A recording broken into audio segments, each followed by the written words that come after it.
I'm Lindsay Turrentine, editor-in-chief of CNET.com, and every day I work with a really large staff to decide what we are going to publish on CNET, the reviews that we're going to write, the videos we're going to shoot. I do a lot of thinking, a lot of talking, and a lot of emailing. My name is Mark Mandel, and I head product design for CBS Interactive. I oversee the design teams that create the product experiences for our websites, our mobile websites, and native applications. Hey, I'm Ariel Nunez. I'm a video producer here at CNET. I shoot and edit videos daily, and I got to play with the iPad Pro as a video editing suite. The form factor, it feels like a full-size tool, whereas before I preferred the Mini for its compact form, its portability. It's something that was just really easy to put in my back pocket and take with me, but that came with a lot of sacrifices in terms of the fidelity of the work that I could create. The metaphor I'd say is it was going from a toy to a tool. As a person who consumes a lot of media, it was really nice to have lots of room on the screen to really sit back and relax with the content that I have to evaluate every day. Particularly good for video, watching video, which I do a lot of. It was also really nice to have the keyboard. Having the keyboard was really nice. It made the iPad Pro seem like more of a video editing tool.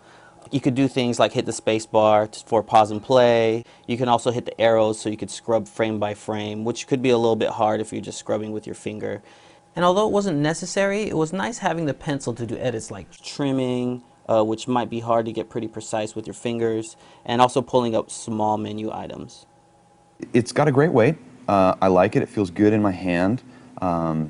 It's got what I'd call a shock absorber, in that when you use it, it does react. There still is an artificial feeling of kind of a glass-on-glass effect, and that doesn't always emulate a brush, pen, or pencil type of experience. Some styluses, they have a rubber tib that comes over the top of the hardbound, and that way when you draw on the tablet, it emulates the drag that you get from a brush or a pencil, and as you use the side, there's a resistance that you get, and you don't get it with this one, and that's something that I miss.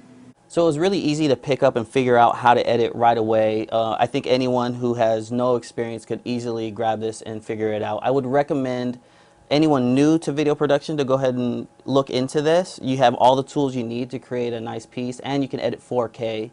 I would recommend if you want to do more intricate editing, if you want to do some compositing, some keyframing, you should still stick to a laptop or a desktop for that.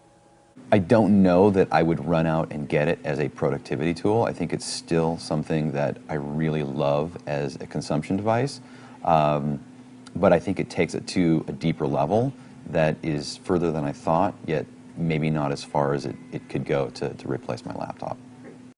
I think right now I would say that this is a really compelling device for anybody who needs to use the pencil and anybody who needs to see a lot on a screen. If this executive is a creative professional, I would say I think you're really going to love it, and I think you should get your hands on it so that you know what's coming in the future. I think if I were talking to somebody who works mostly with spreadsheets, somebody who really is doing a lot of number crunching, I'd say stick with your laptop for now.